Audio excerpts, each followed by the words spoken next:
Live. Okay. Brian, Well, how are you doing, buddy? good. I've just been busy. I just got back from New York. I was there to celebrate my birthday and did like a cool little brewing event at Day Coffee. That was fun. But otherwise, kind of just hanging in there doing work and also coffee stuff. So it's kind of been a bit everywhere, but I've been having a lot of fun. And So how old are you now? I am now 26, so 26. Man. yes, I'm old. You know what? Brian, times flies, okay? Times flies. Times Yeah. By the way, hello and welcome back. If you're joining us, I'm here with Brian Kwan. I know Brian for what, 2, 3 years now, okay? Brian used to work for Fellow, and now he's moving on to bigger and better things right now. He's working for X Bloom, and also he's working on a new project. Okay, tell us Yeah. about your new project, So what Brian. I've been working on is this thing called the Asia Roasting Project. So basically, it is a it's a coffee roasting business project, however you want to call it. But essentially, what it is I have a business partner, and we work with a lot of roasters from Asia to recreate that roasting profile. So, the for example, if you want to buy coffee from Taiwan's a good example of this, or Hong Kong or any of these places.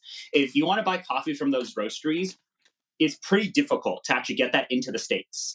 Um, Shipping and all of that, it's very hectic. So one idea that we had was like, how do we just take that flavor profile that you can find from these roasters and recreate it here? Because personally, at least when I think about roasting styles, roasting profiles, all of that, I think a lot of value, at least somebody's perception or their culture, how they taste things, how they grew up, all of that influences how they roast coffee.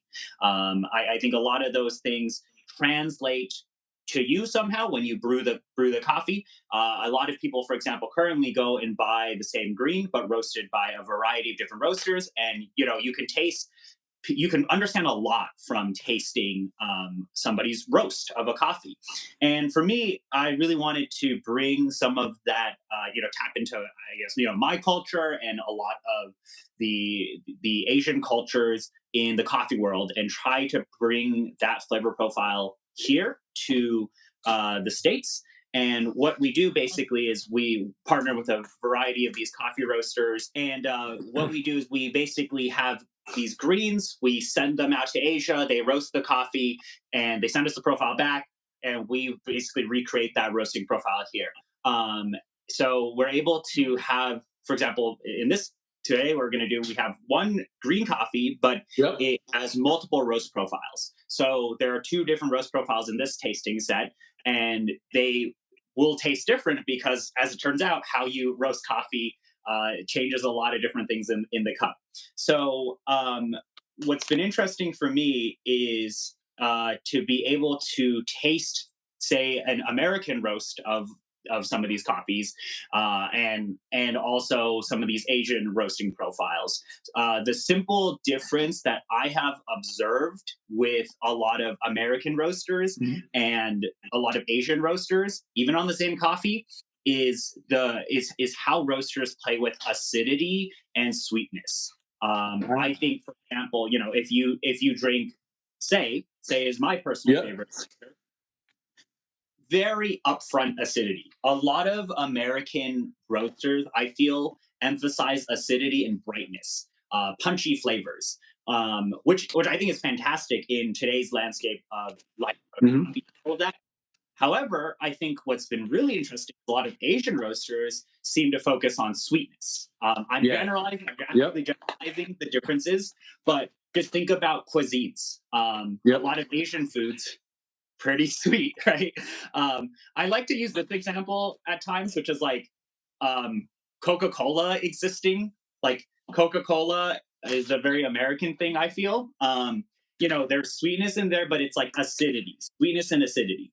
Whereas like milk teas and flavored teas in Asia, right? Like there are very interesting things in cuisines across the cultures, and that influences people's perspectives on how they roast coffee and their like what you are tasting. So anyway, that's like my quick TLDR of what this has been.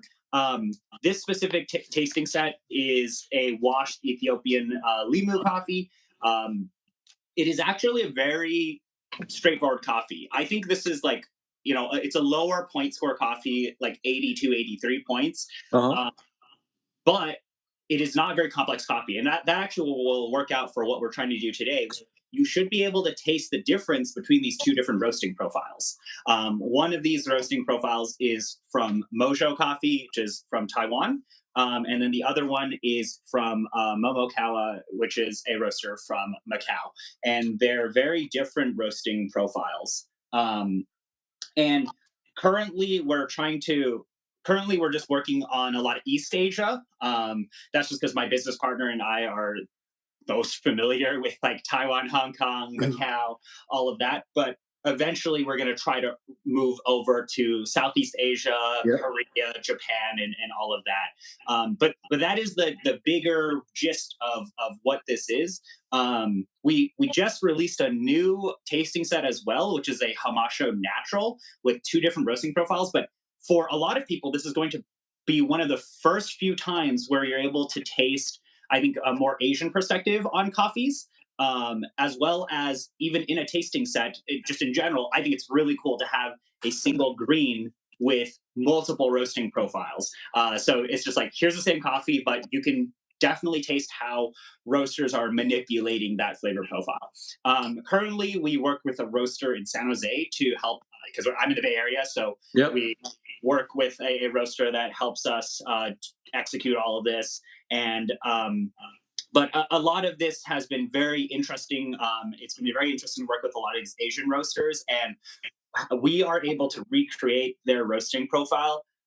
I want to say like 95% to like almost 100%. Like when we cup them recently, this specific coffee, we did a production roast of it, brought it back to Taiwan, at least with Mojo here, had him taste his coffee. Like basically, let me explain how it exactly works again. We all pick a green coffee, and what the green coffee comes from here, at least currently.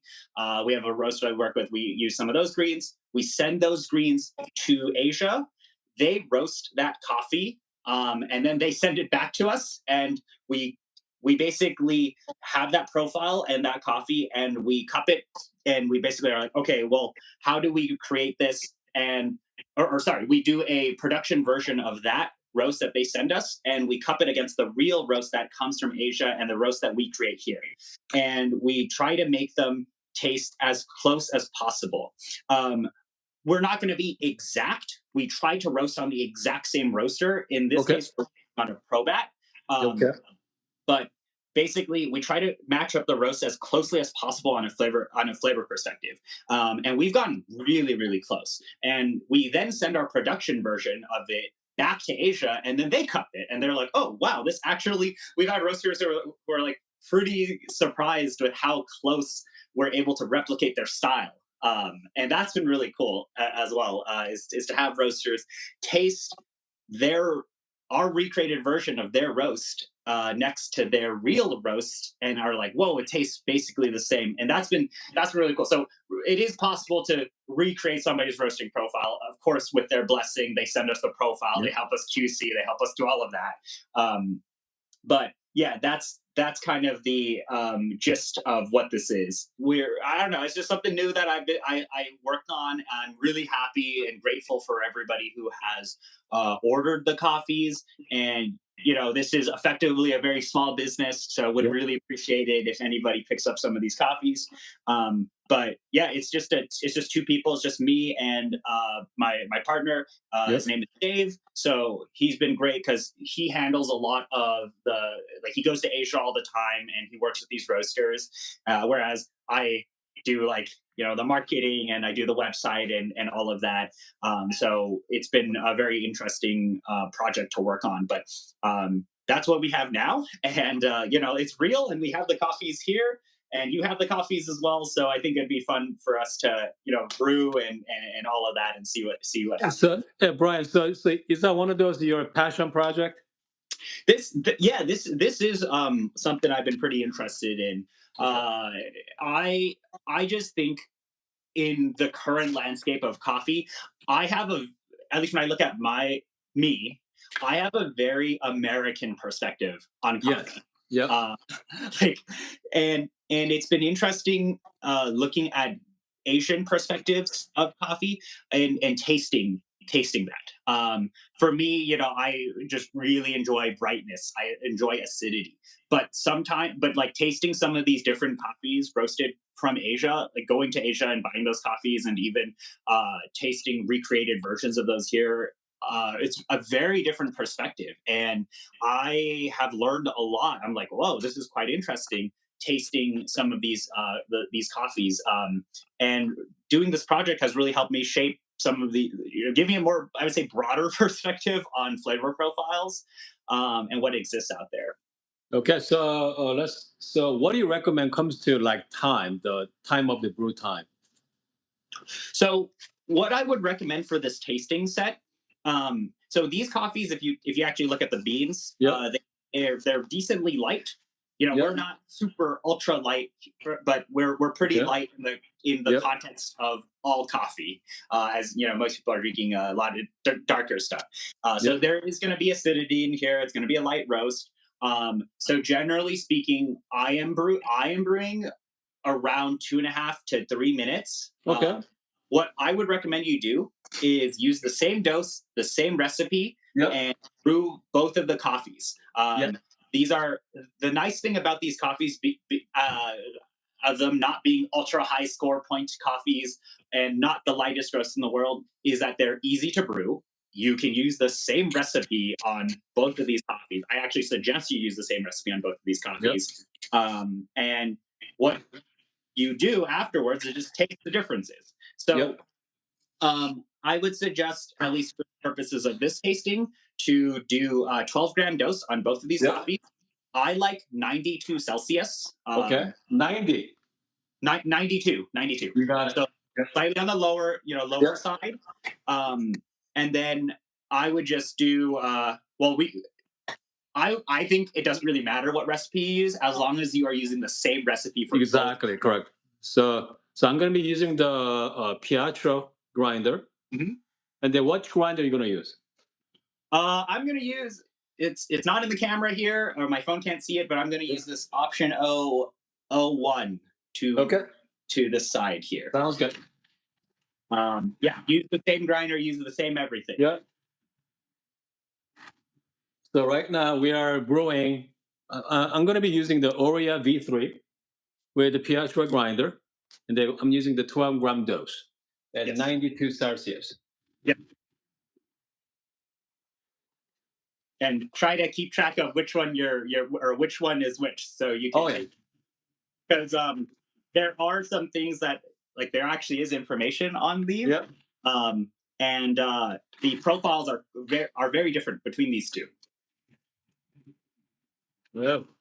So I'll set up as well.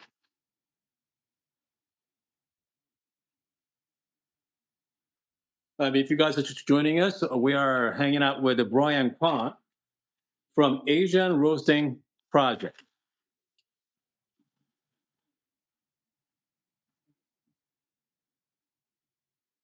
Yeah.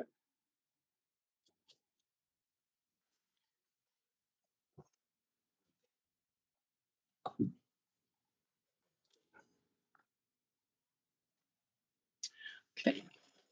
And then I also even have the same two glasses to and carafes. But my V60s are a different size today, but Yep. I'm going to brew the same on both of these. But yeah, I think comparative tasting is one of the most enjoyable things to do in coffee. I know. You know what? I love comparison. Okay. But I mean, have you been able to taste the same green with different roasting profiles before? No, this is my first. Yeah, so I'm very it's really excited. fun. Yeah.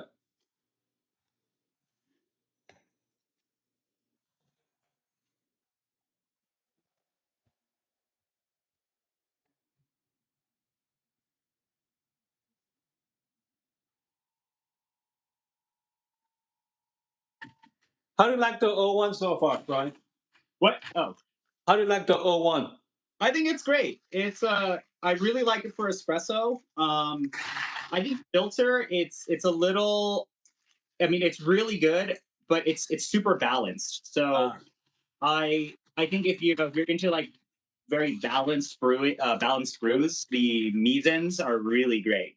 Um, but it's a really nice grinder. I'm quite happy with it. so Um, you like that one better than P100? I think I think it depends on what I'm brewing. I think for espresso, I actually got this to pair with the Flat Max, Okay. and I think they pair really well. At least for espresso, they provide very different flavor profiles. Um, so that's kind of what my goal was to have a very different presentation. But also, it's really easy to use because it's got an ionizer and all of that. It's clean. All right, let's brew some coffee here. Yeah, so I'm going to try to brew both at the same time while Yeah. I'm getting this ready on my end. So we are doing the pretty much 1 to 16 ratio in a way. Yes. Recently, I've been brewing a lot of 12-gram doses. Okay. Um, for me, I just want to taste a lot more coffees throughout the day. So Yeah. doing the lower dosages has really helped. It lets me brew more coffee throughout the day and consume similar amounts of coffee, but yeah, in my mind, I'm either doing 4 50-gram pours, or kind of like a 50-gram. Yeah. For this coffee, I'll probably do like a 50-gram bloom and then like a really slow pour up to 200.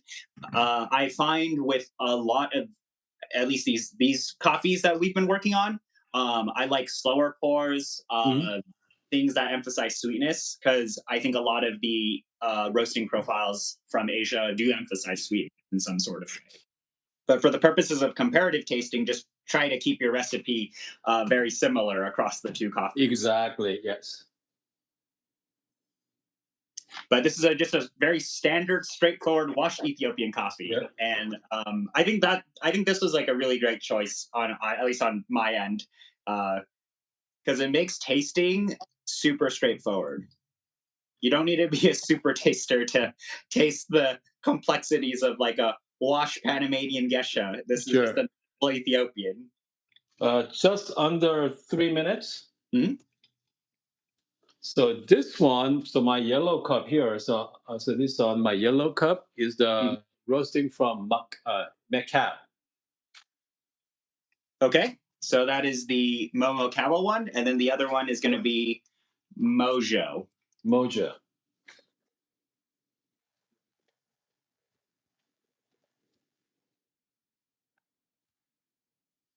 Yeah, and we do these. These labels are actually made from a little label maker, and we Mhm. stick them on, and it's it's pretty fun. Um, yeah, production of coffee is definitely hectic. So how people is going to purchase this coffee? Is your website or Yeah, we Instagram? have a Where? website. It is arp.coffee, Asia Roasting There we Project.com. go. We have a new tasting set because we did this wash coffee, and now we have a Hamasho Natural from two different roasting profiles. Basically, what I've kind of been doing with these tasting sets is one roasting profile emphasizes acidity, and the other roasting profile emphasizes sweetness. So that's exactly what we have today, where Mojo is going to emphasize sweetness, and the Momokawa will emphasize acidity. But at the end of the day, when you taste these, it's the same coffee. You just kind Same of coffee. see different pictures between, Yeah. different presentations of the of the roast. Um, but yeah, feel free to try. Okay. My brews are wrapping up as well. Wow. I'm not going to say right now, but okay. Yeah. Yeah. um, This is interesting. The different roasting style. Same mhm. coffee beans. Yeah, same coffee bees, different roastings, different roast profiles. So it's So very interesting, from a roasting perspective, right? Like how I think you can understand a lot through what somebody likes or like what a roaster likes. But I would say that these still taste quite different to what I would classify as like an American third wave yeah. special roast. So I mean, so obviously I know you're a big fan of Say Coffee, so which means Mhm. you like their roasting style, right? Yes. The style of their coffee. Yeah. So I just like using say because say is like very out there in terms Yeah. of profile anyway against a lot of other roasters. They're pretty light, bright, clean, crisp acidity. Yeah. A lot of, for example, these roasters, they're going to focus more on sweetness. Yep. Yes, some of these roasters are going to have like maybe, more pushed up acidity, but still not as vibrant or punchy as something like a Say or in a Poland's Gold or, Good. like a Manhattan or September, for example. But different. Um, so let's see. I'm going to give this a taste now. Yeah. Give it a try. So for me, these smell definitely pretty floral, standard washed Ethiopian stuff going on here. This is the mojo. Wait, no, it is the yeah. It is a mojo, right? Yeah, Mhm. mojo. It's sweet. Mine is Mojo on the Yep. right here. Yep. So pretty different, is what I'll say. You can tell you're tasting the same coffee, but I guess we can start with you. Usually, what I like to do is like what is different at the very beginning all the way to the aftertaste, and I think Okay. these very Okay. different. But with the mojo, I can see the sweetness right up front. Yeah. Okay. I can definitely see the sweetness. Obviously, very clean, very pleasant. Okay, very Mhm. pleasant. I mean, I think I can drink this if I give it to my friends. I think this even like nice tea, right? Mhm. Nice tea quality there. But with this one here, this Momokawa. Momo Momokawa. What's Momokawa? This is the roaster. This is the roaster. So Okay. Mojo was the roaster. They're based Yeah. in Taiwan. Momokawa is So this one has a acidic, right? Little yes. bit of This bitterness up front. Yes, right up front there is acidity. So that's the kind of interesting thing is like I think these two. So that's why it's a tasting set. Let's comparative because I think they're both on completely different ends. It is. Yeah, but you can still tell it's like it's the same coffee, but it's like where that acidity appears and what is emphasized is completely different between the two. I Um, mean, personally, I really like the mojo. Okay, mhm, because I mean, as an Asian, as a Korean man, I really like the sweetness. yes, it is very sweet. I mean, that's remind me of when I was a kid. You know, Mhm, my mother made me this, this barley tea. Okay, mhm, even like a rose, end of night. Once you make rice, okay, on the bottom there, all the burnt rice, put some water in it, boil it, mhm, somewhat sweet, very pleasant, very comforting. Okay, mhm. very Yep, comfort. But this coffee here, Momo Momokawa. Momokawa, bitterness up front, but it's not as comforting, Mhm. but it's still clean. Yeah. So I think this one is more in line with what a lot of American roasters are doing. Maybe not exactly the same, but it reminds me of that style. The difference here actually is also age of the two roasters. Yep. So Mojo, he's a bit older. He's from Taiwan, but he's a bit older than Sam from Momokawa. So people, there's about I think about a 10-year age gap between the two. So that's Okay. also something I've observed is like, you know, the age at which you are in tasting coffees, and it's like your perspectives are quite different. But like I think a lot of older people or different. This is like a generation thing. A lot of people prefer, of course, people prefer darker roasts, but generally speaking, it's like a flavor preference difference. Whereas like a lot of younger folks, will, that's Yep. like what specialty coffee is, right? People are Yep. going to like that acidity, that That's brightness. right. Very different. Um, So but what do you prefer? so personally, I prefer the Momo cow.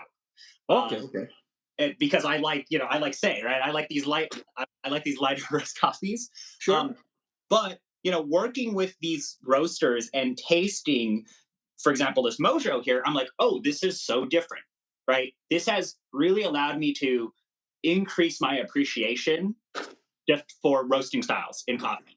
Honestly, across the board, it's like this is so interesting. Well, how did they come to this conclusion that this is their perspective in coffee? Um, I personally, I like the Momokao stuff because it's brighter acidity, it's Yep. upfront, louder. But I really enjoy this Mojo roasting profile because it's sweetness emphasized. It's like, Yep. when was the last time you had a coffee? Like most of the roasters I buy from, they're not doing roasting profiles like this, right? They're doing more upfront, brighter coffees or like balanced, Yep. clean. Um, I think the Mojo is interesting to me because it's a very stylistic roast profile. It's very stylistically different than other roasting profiles. And that's like what I've been finding with a lot of of course there are like roasters that do this all the time, but like in a comparative tasting to be able to have, one that is more, I would say, comforting, and then one that is more, well, I guess like comforting or normal to like a lot of lighter roast acidity enjoyers, and like a very stylistically different roast profile is really, really fun. For me, it is so fun to be able to, create a business that can actually offer these types of things. At least I say that as a coffee enthusiast, right? I'm like, great, yeah, go and buy the coffees, guys. That'd be awesome. But more so, like, it is fun to do this. Like, it is super fun to have same coffee, two different styles, and to be able to taste the differences here. And it's like you don't need to faff around and do I don't you don't need to have a very fancy recipe to actually brew these and enjoy it. Of course you can cup them. That is you're welcome to cup them. But to just brew things side by side, taste it and be like, whoa, that is so different. Or what is different? Is it the acidity? Is it the sweetness? Is it the body? Is it the finish? Where are those differences? I think that is just really, really enjoyable to do as a coffee enthusiast. So But yeah. Brian, but think about it. I mean, as a coffee hobbyist, right? I mean, Hmm. as you can see, even with the same coffee beans, with the two completely different tasting notes.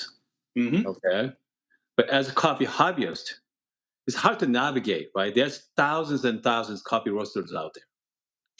Yeah. I mean, I bet you, some roasters just fit into your lifestyle, okay, your Mhm. taste bud, you Yeah. know. But what are you gonna? I mean, so what do you recommend to these people? Okay, just try everything, or I mean, it can be overwhelming, right? Yes. Yeah. So that's also why, at least with the tasting sets that I've made for here, is I'm still picking a coffee that a roasting profile that I would classify as a daily drinker, comforting roasting profile. So that's like what this Mojo profile is. Oh yes, I mean this one. I mean, I can drink this Easy to every morning. drink. Yeah, that's easy, right? Yeah, because generally Yeah. speaking, at least in my experience, normal, like not crazy weird coffee nerds like you and me, normal people enjoy sweetness. Normal people don't want to taste coffee and be like, this is sour or this is like, ugh, they want a comforting cup. But what's nice about some of these profiles, and we do find a lot of roasters do this even in the States, is create a very comforting cup that still emphasizes the origin characteristics of the coffee and whatnot, but still stylistically is its own. In this case, it is this very emphasized sweetness, and I think this Mojo, right? You can hand it to most people who don't drink specialty coffee, and they can taste it, and they're probably going to be like, that actually is pretty Pretty sweet. good. It's Yeah. normal. Yeah. And this is a light roast, right? Like, this is a light roast. And most people in their light roast is acidity world in Yeah. all of that. But yes, this has acidity, but because it's so sweetness emphasized, I think it is quite comforting for normal people. So that's why in the context of the tasting set, right? I want to give you the coffee that is very easy to drink, that is approachable, that you can understand. And then there's some this Momokawa is like what I would classify as a more traditional third wave specialty light roast coffee that emphasizes acidity. So that's the same thing in this new tasting set that I just released. One coffee is going to emphasize sweetness, one coffee is going to emphasize acidity. They're going to be different. And that's just but that's also just how these roasters, that's their style of roast anyway. Like if you went and bought Momokawa coffee from Macau, you went to that shop and you bought their coffee, it would have this similar presentation.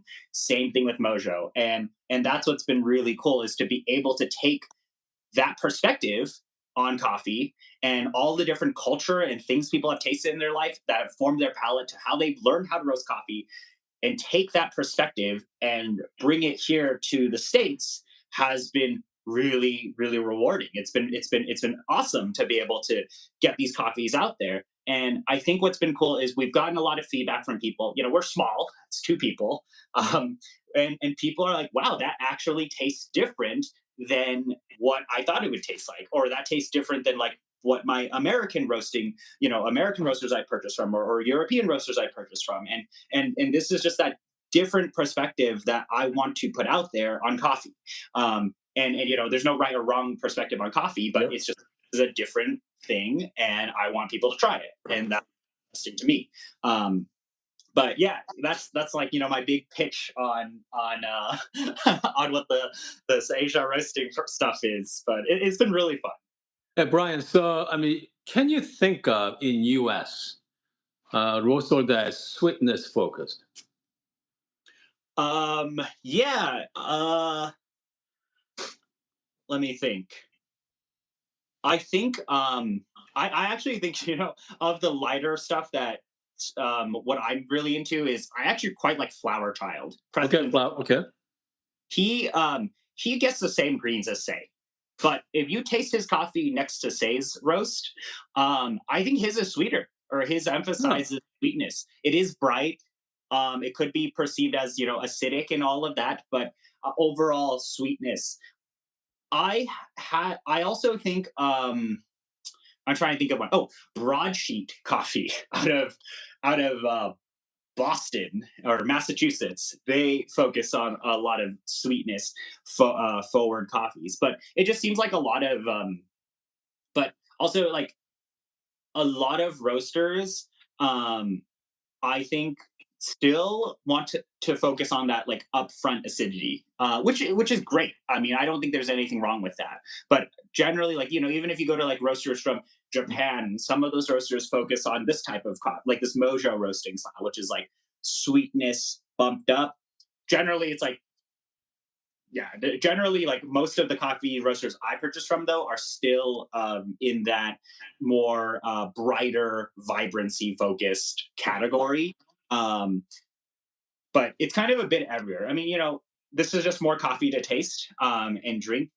I still have my own personal preferences, but at the end of the day, like I am trying to bring in a different perspective, and that's what's been fun for me, is to taste the coffee that is out of my comfort zone of coffees that I would taste, right? And be able to say like, hey, this is a different perspective on the same coffee, and this is something we should respect, and this is something that we can also enjoy. And at the end of the day, there's no right and wrong, right? um, but yeah. So how many sets are you working on right now? So this obviously this is the one set here. How many sets people can expect if they go to your website? So right now we only have one set, but Okay. you can get the coffees individually as well. Um, we are going to do more coffees across the year, but right now we're trying to keep things simple and just do. Right now I'm trying to see, like, hey, are people interested in the different roasting profiles of the same coffee? Before we actually had 5, 6 different coffees, Okay. and they were all great, but you couldn't do a comparative tasting of any of these. So what we're trying to push now is say, hey, let's try to see if we can do the same green, but with different roasting profiles, like this tasting set you're tasting here, and see if that actually interests people. Um, it might be, it seems kind of counterintuitive to purchase.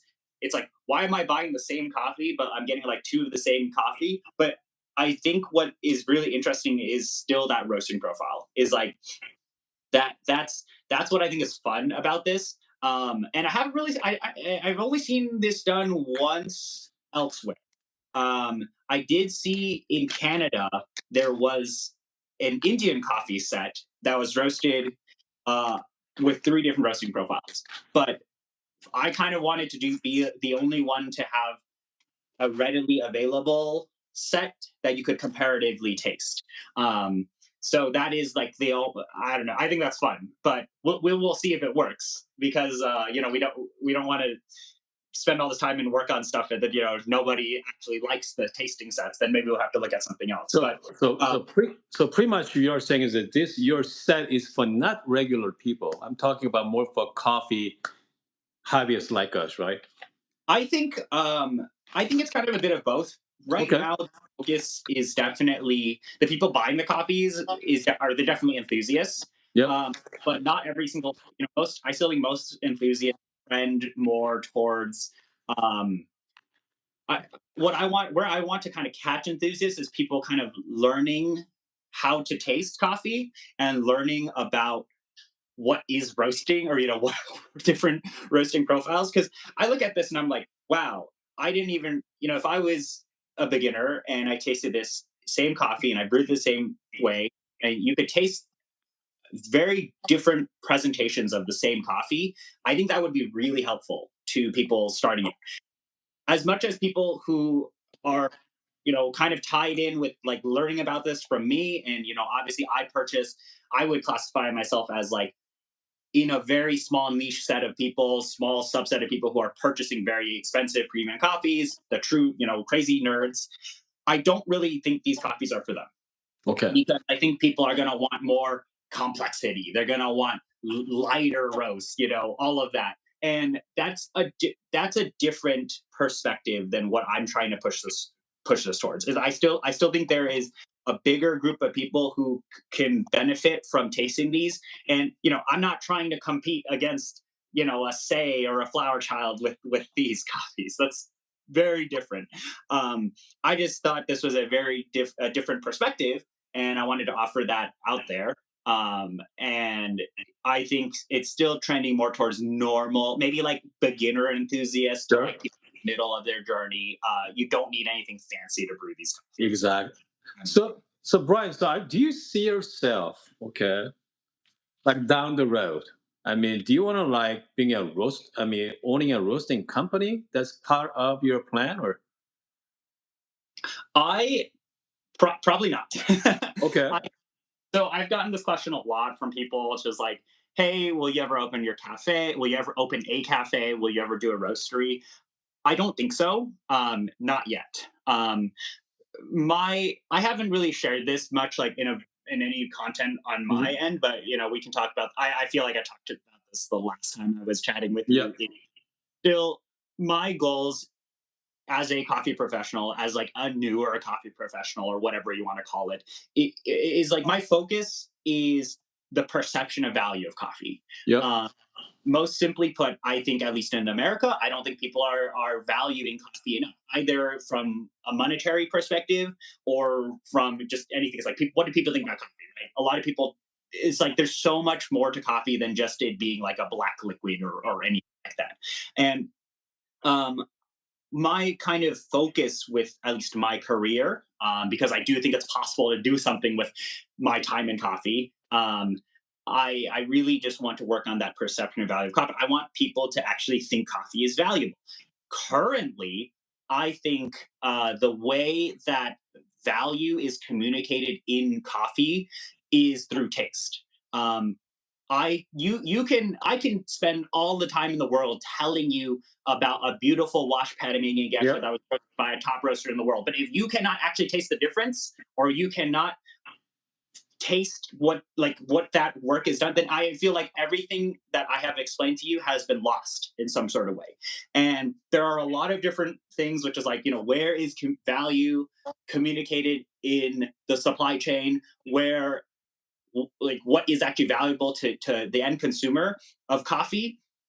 And currently, I think the thing that ties everything together is still taste. Is like people still have to be able to taste what it is, and that is where we go into very deep conversations on what are producers doing, coffee processing, even comparing coffee to wine. But just generally speaking, I just think that most people don't understand the value and the I just think people think I want people to think coffee is valuable. Like that is just a simple thing that I'm trying to do with my career. How I achieve that, I don't know yet. Is it through a coffee machine? Is it through a coffee business? Is it through making content on the internet? I don't know, right? But but that's kind of just my simple goal with whatever I have. But I think it's possible to accomplish something like that. I Shift mean, move I the needle think some way. I don't know because here's the thing. Because I've been inviting a lot of my coffee friends, right? They love coffee. The whenever I invite to my space, I Mhm. made them a tasting sets. Okay, Yeah. wash coffee, Mhm. like natural coffee, even like fermented coffee. In the end, I finished up with like macchiato, okay, and Mm. shut up caramel. Mm. All that stuff, they still love that milk and sugar, okay. Yes. Somehow we have to change. I don't know how, but hey, that's fine. But that's like more like dessert coffee. But if you want to enjoy the true essence of Yeah. coffee, So So what I would say to that is that I still think I still think as part of this is a generational thing. A lot of people are just used to that type of coffee. I'm not saying we should get rid of Starbucks, and I'm not saying like all coffee should only be like black coffee or whatever, yep, right? I'm just saying is like I guess like an easy example to use, and I've been trying to like flesh this example out a little more. Is I look at something like ramen, or yep, you can look at sushi. So let's get ramen. There is cup noodles, 50 cents to $1, and you yep, have $20, $30 bowls of ramen. I think most consumers understand that there is a quality difference between those two things, even though they are effectively the same thing, right? It's noodles and soup. Same thing. You look at coffee, and I don't think most people know, first of all, coffee is a fruit. I didn't even know coffee was a fruit until I spent $1,000 something on a coffee machine. I was like, I didn't even know that, right? It's like how could I have spent all this money and time learning how to brew coffee and not even yep. know coffee is a fruit, right? Like that's a whole other problem. But it's like in coffee, it's like instant coffee versus whole beans, or instant coffee versus specialty coffee. I think most people think it's the same thing. Or like even in professionals, you ask professionals, they're like, that is the quality difference between commodity grade coffee and specialty coffee. But I don't think that price difference or is like there. It's like specialty coffee and commodity coffee pricing is quite similar. Yes, you can find places that's twice as expensive, but like you look at some of these things that we consume, and you look at how good like the quality and value things are not equally scaled essentially. Yes, yep, you're Um, right. and that is the thing that I'm like, whoa, how is this possible that we've had I'm just like, how is that, like, why is that the way it is? And should that change? I think it should change. I think specialty should be significantly more expensive. But also, you look at, there's so many different conversations to go into. Like, it is a very deep, intricate thing. But it's just like, I think still there is an education gap. And also, I think there's also a huge gap in terms of I mean, like where that value can be communicated. So it's a very deep conversation, and I'm still figuring it out. But that's like my brief example is just like I think people just don't know what You know what? And I think another perspective is we drink coffee in the morning, right? Mhm. Okay, and then we drink coffee. We drink wine in the afternoon or at night at time. Mhm. Okay, calm down. We want to calm down. Relax. We drink wine, so we value wine tremendously. Yes. Okay, we don't mind spending $30, $40 in a glass of wine. Yeah. Okay? But we drink coffee in the morning, we're always in a hurry. They want the quick Mm, caffeine fix. Okay. yeah. We don't put any value to it because you don't get to relax. I mean, you and I do, right? Yeah. Throughout the day, we enjoy the process, enjoy making coffee, but most people out there, they just want to have cup and get out of there. So, Yeah. So I think that perspective is because like we're both in the US and there's a huge grab and go culture. Um and that's been a huge thing as even like instant coffee, like it should be now, fast, right? yep, But I do think that there are certain cultures, and that's in Asia and also parts of Europe. I mean, you look at it basically, it's like, what is a culture's and country's view and respect towards craftsmanship? yep, I think in the states here, it's not that good compared to a place like Japan, right? The Japan example is definitely very out there, but it's like you can go and sit down at a cafe and have an experience, and somebody will brew coffee in front of you. Like baristas there, I think are it's like wow, these guys are masters of yep, coffee, right? So that's like one thing, and the second thing is also price sensitivity in coffee, because of generationally speaking, a lot of people who are, I would say, 40s plus or 50s plus now, you're used to drinking the darker roast coffees. You're used to like your 10 cents Folgers. You're used to that. That is how price sensitive you are to coffee. So when you have people who are like, oh my God, you should spend $5 a cup of coffee, it's like you're out of your mind. Or even when like $6, $10, like you're insane. Whereas like, with wine, 10, $20 is, I don't really drink that much wine, so I don't know, but it's like my understanding is that is nothing, that is yep. low, right? um and price sensitivity is very very different, between coffee and wine. And on top of that, if you look at coffee, the fact that you have to brew coffee, as it turns out, how you pour water over a coffee changes how it tastes. That is the most Yep. ridiculous thing I've ever heard in my life, right? But it's like the level of accessibility between both of those beverages is significantly different. It's like you shouldn't have to spend a lot of money. I personally feel like you shouldn't have to be spending that much money on coffee stuff, to actually make it taste like what it's supposed to taste like. But that's also why I controversial opinion, but I do think that's where processed coffees and advanced processing in coffees really, really helps bridge that gap, because you shouldn't have to. I don't. I think like with wine and all of that. Yes, you have to build a palate. Yes, you have to understand how things taste, and you have wine tastings and all of that. In coffee, you taste things. It's like, well, what if you just brewed everything wrong, right? Then Yep. like your perspective of coffee is completely different. But it's like that's where some of that processed coffee stuff, where it's like if you want to convert people from or showcase people who are like, it's like wow, coffee can taste like fruits. That's where I think some of that carbonic maceration or anaerobic stuff is potentially quite useful. Whereas you give people like who don't have a coffee palate, you give them washed Panamanian Gesha. It's like this tastes like a weekly brewed tea. Why is this Exactly. Yeah, you're right. right? Yep. Why did this cup of coffee cost me Yep. $15 and it just tastes like a weekly Yep. product, Yep. bad tea, right? So that there's a lot of challenges on price sensitivity, on the value between coffee and wine, and also even down to tasting both of those things. And that's why I think like I like for me, that's why I joined the X Bloom, do working on the X Bloom, is because like you can now at least solve one part of this problem, which is the brewing part. Or even, I like, for example, Commentator. It's like you are solving that problem of brewing, which is a huge challenge, because especially when you're learning about how to taste coffee, which is like, is this actually supposed is this actually supposed to taste like this? And people start second guessing yourself. You know, it's just like a lot of challenges. But I think if I take a really, really big step back, I still think if people thought this was more valuable in some sort of way, then I think this would benefit the entire industry. I don't know, in some, numerous ways, right? Like if the thing we are drinking is worth more money, I think this is helpful across the supply chain. I don't know if that's me being naive and young and ambitious, but that's just how I feel. Eventually I'll back things up with numbers and whatever. We'll do that research and look into it. But that is just like how I feel. Like that's my pulse on like industry perspectives on like what I want to do. And this is just another thing that's kind of in it, which is like this is a different perspective and a different flavor profile and a different whatever.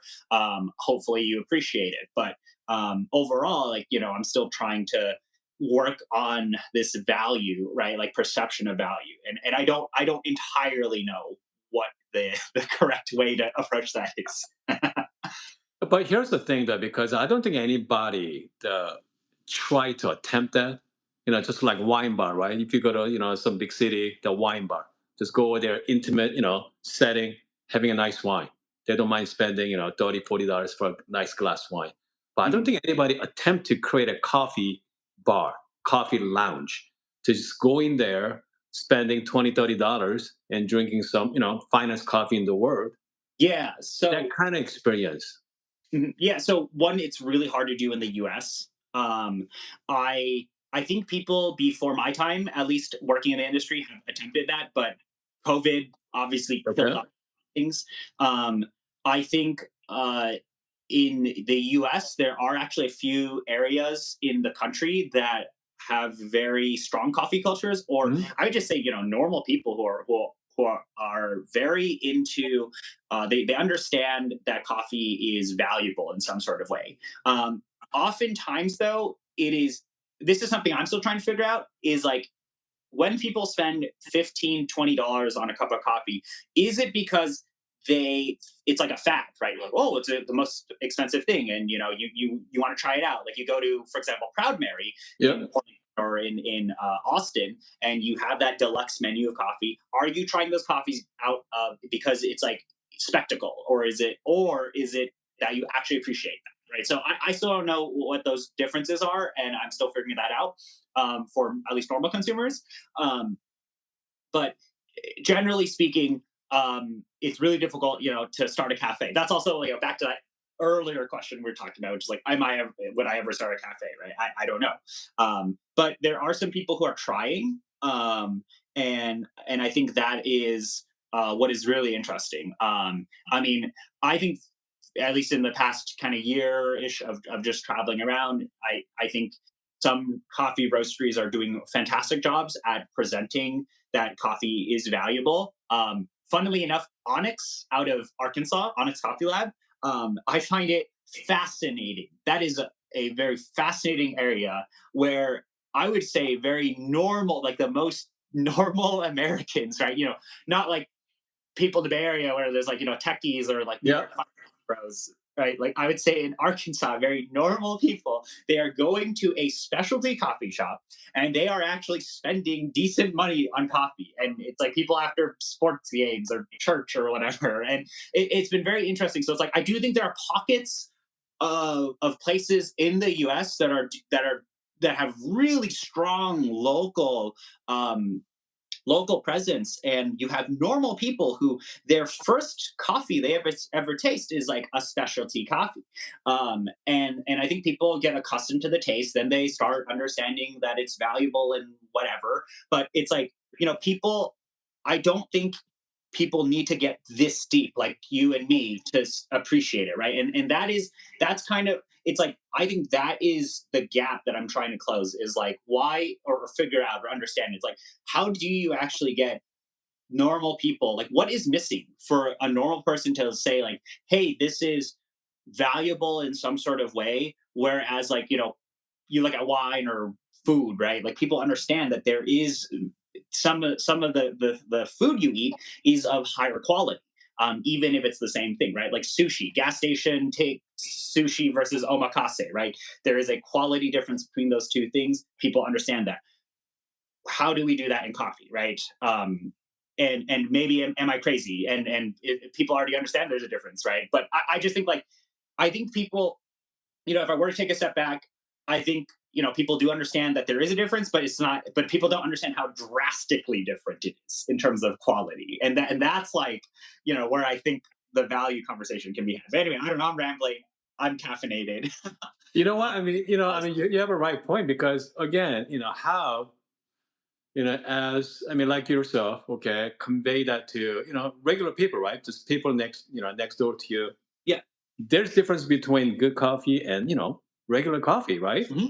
Buy from, but the rare question is they actually care enough to think about that, Right, you exactly, know, and you know. that's the gap I'm been thinking about is, like, how do you actually get people to care? Uh, Exactly.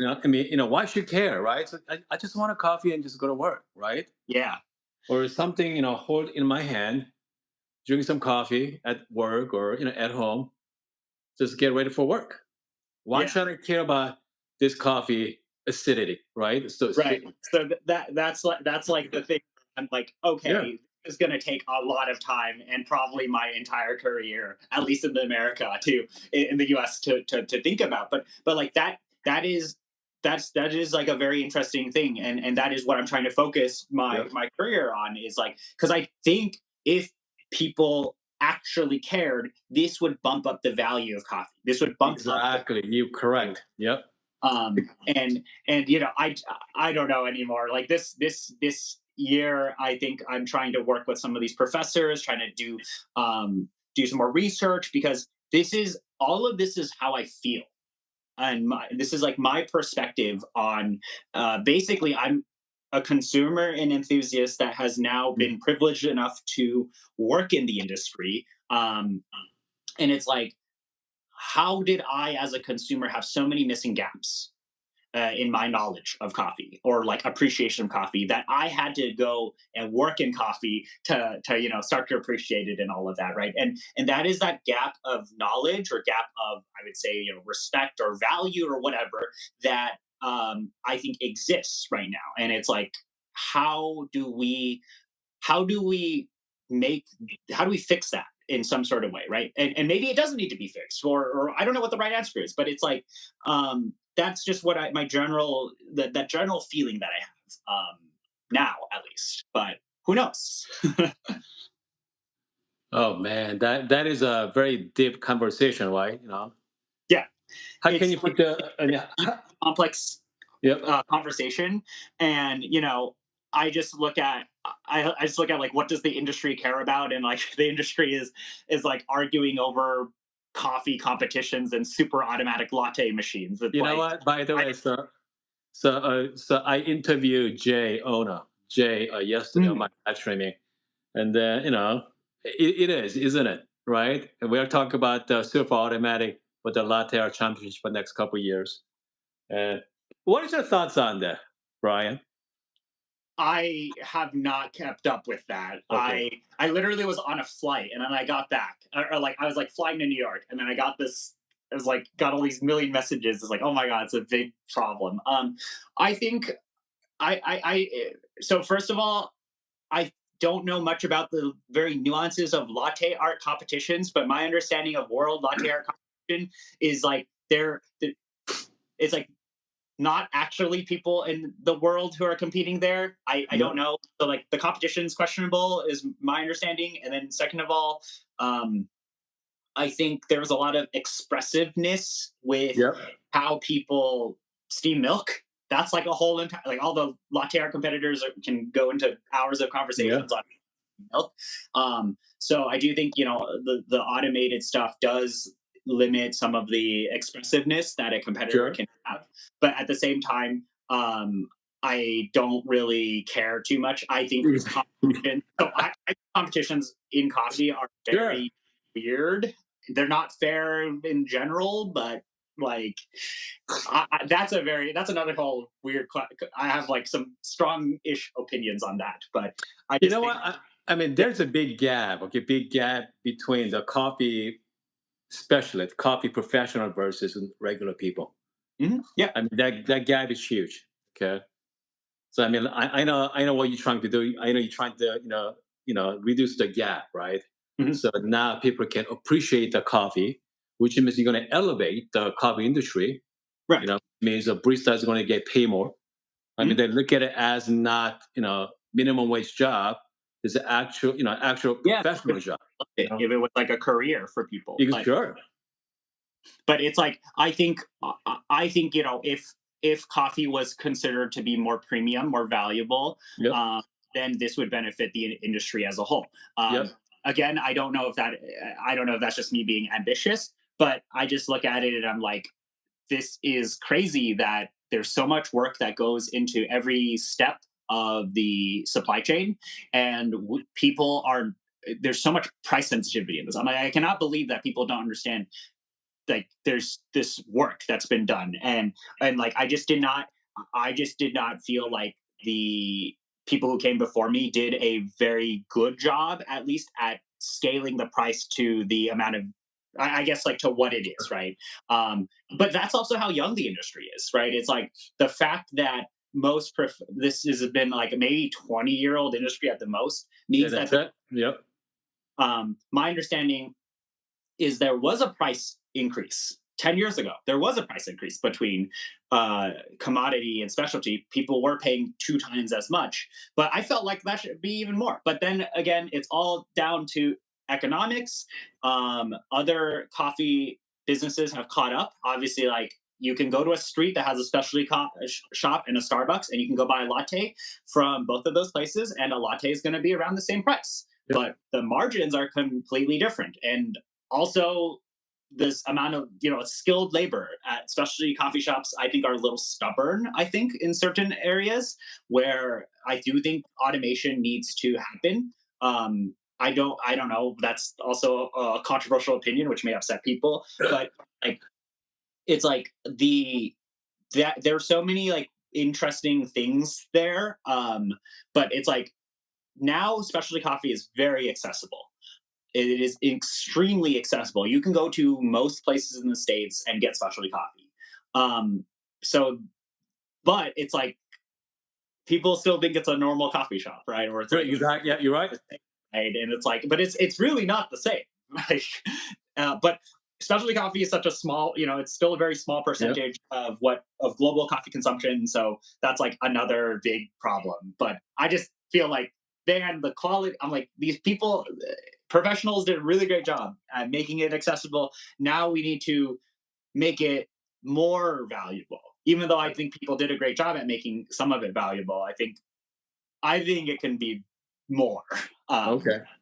So, by the way, so people are just joining us. I'm talking to Brian Kwan from Asian Roasting Project, and also uh, working with Excellum as well. So, yeah, I feel. is there any exciting things happening at Excellum? Yeah. So a big one is, at least for Xloom, is new coffees. Okay.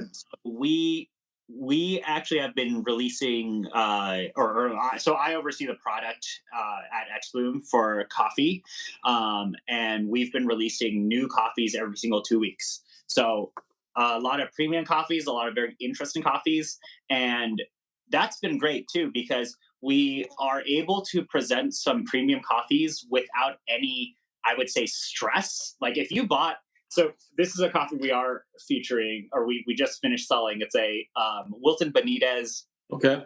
uh, processed coffee. It's a great coffee. But to be able to have that automated brewer, and for it to brew for you, it's pretty interesting, because we have households who, um, where it's like one person just, it's like they don't need to know about the crazy brewing techniques of how to pour water or use the right grind size. They just want to taste some good stuff, right? It's kind of Yep. like your wine. Oh, crack it open, or pop, do all of that. And that's like kind of what's been exciting to me, is to put out more of those interesting flavors and see if people like them or not.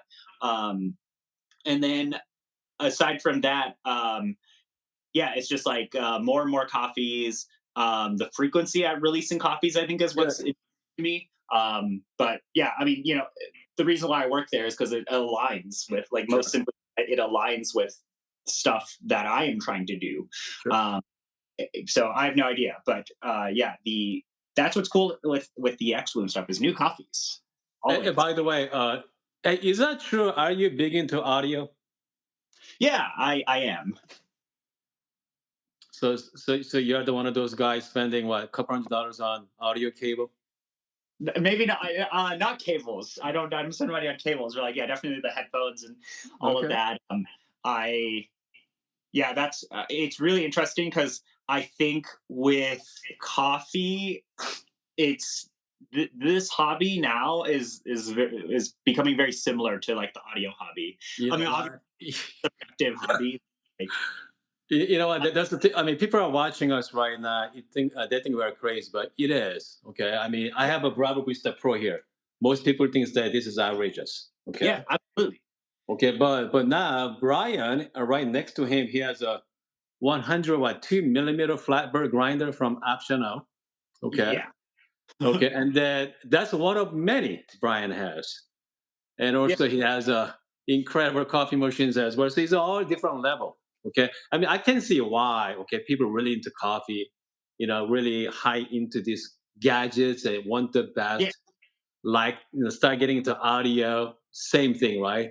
You know, I want the best amplifier or best headphone sets. Get the trying to get as much as you can comes to quality of sound, just like coffee, right? You got to squeeze out every bit of the quality in cup, you know? yeah. Like I think the enthusiast community, like the difference is like the enthusiast community here. Well, actually, I was going to say the difference, but it's not really a difference. I think the coffee hobby, at least on the gear end, is a very male centric hobby. Like I don't know, but like It is, okay? It it, is. Let's not kid ourselves. I think I was talking to friends yesterday, more like 25 to like 35, 40. Okay? A guy with a professional job, single mostly, has yeah, money. That's it. yeah. I mean that is me. So I am down to spend money on the gear stuff. Like, I think for a lot of people, they get in with the gear because a lot of people have that mentality of like what is out there, chasing the next best thing at Yep.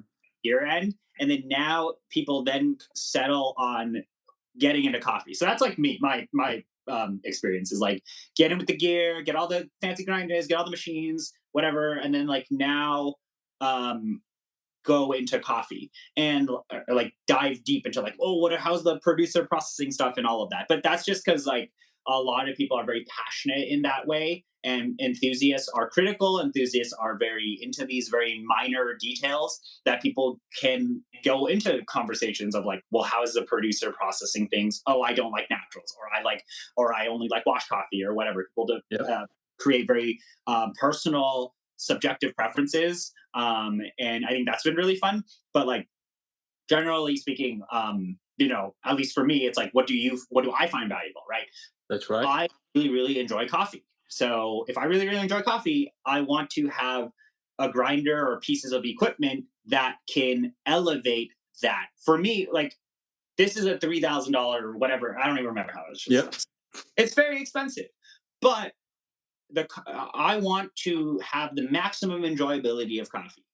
So for me, I look at it across a period of time.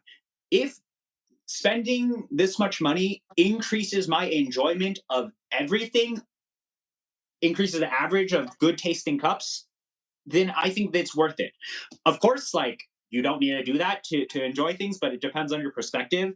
For me, it is completely worth it because it's like I want to maximize my enjoyment of things, right? And then you go into the deep conversation of like I want to maximize like the acidity or like the sweetness. Then you people have pen grinders, and then it goes deep into that. But it's like whatever's worth it to you. I think people. It is worth it to look at what it is. But at the end of the day, grinders, gear, and all of that. They're diminishing returns. Depends on what you're aiming for. I don't think you need to spend this much money to be to enjoy the hobby. But for those of us who are that deep, um, it is super enjoyable. It is so Yes. fun to I know. like try everything. And so before I let you go, so how people find you on the web again, your Asian Yeah. roasting Uh, company? so I am on YouTube. You Yep. can you can actually Google me, which is cool. But yeah, I'm on YouTube. Actually, Hoon put my name in here, Yep. but yeah, I'm. I'm right now. I just like been doing a lot of fun coffee content. I have no idea. Oh, I'm on that Sprudge. They had nominated me. That's hilarious. That's awesome, buddy. So you can go and vote for me there. It'd be really funny to Yeah, win. So would if take a look at that. But otherwise, like I would still say I'm a coffee enthusiast. I do yeah. work in the industry, and my goals, at least from this past stream, has been shown. And then you can follow me. My name is Brian, and then we have this Asia roasting project Yeah. stuff. Would appreciate you to check that out because we were doing a new release, and Hoon here was tasting the tasting set, and we have a new tasting set, so that'd be cool. But otherwise, like I'm trying to make a name for myself in the coffee industry as You know what, Brian? You know what? You already named for yourself already. Okay, you are a huge influencer in comes to coffee industry. Okay, because you have huge influence. Okay, I yeah, mean, getting there. But no, yeah, I mean, I feel like you're already there. Okay, I feel yeah, like you're already there. I think you're a very respect among the thank coffee hobbyists, and yeah. So yeah, I yeah. mean, I feel like you're already there.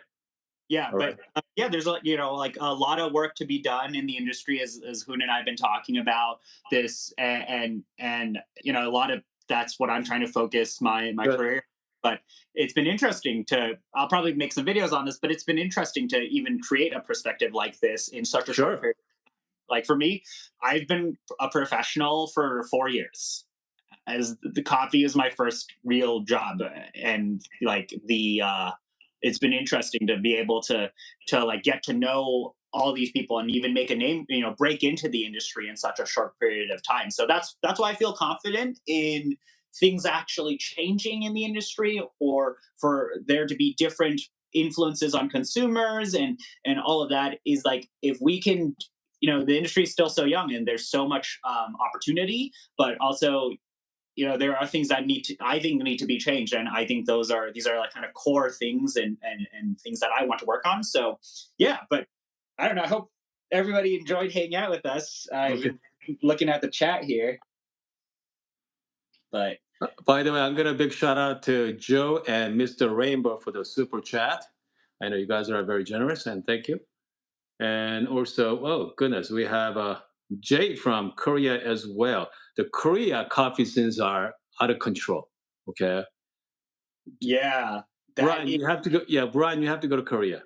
Okay, when you have time. I really do want to go. This year I'm trying to do a bit of international travel, so I'm Yep, trying to do like Japan, Korea. I also need to go see some of these roasters that I work with yep. on Asia project. Um, but I don't know when. Right, things have been hectic. But been doing a. I'm kind of trying to build some more perspectives in coffee, and I need to kind of go to these places and look. Um, but yeah, there's like a very different cultures and cultural appreciation for coffee and craftsmanship and all of that. And I think that's a very worthwhile Yep. perspective to see. Sounds good. Hey, if I don't talk to you, I'm gonna see you at the Chicago Coffee Expo. Hmm. Okay. Yeah, I should be there. But I am planning on trying to make a trip out to Arizona in a Okay. little. So I if I'm there, I'll come say hello. Sounds good. Yeah, but All right, buddy. Thank you so much for joining us. Thank you so much for your worth of information. Okay. I'm gonna see you next time, buddy. All right. Talk to you soon. Okay. Bye bye.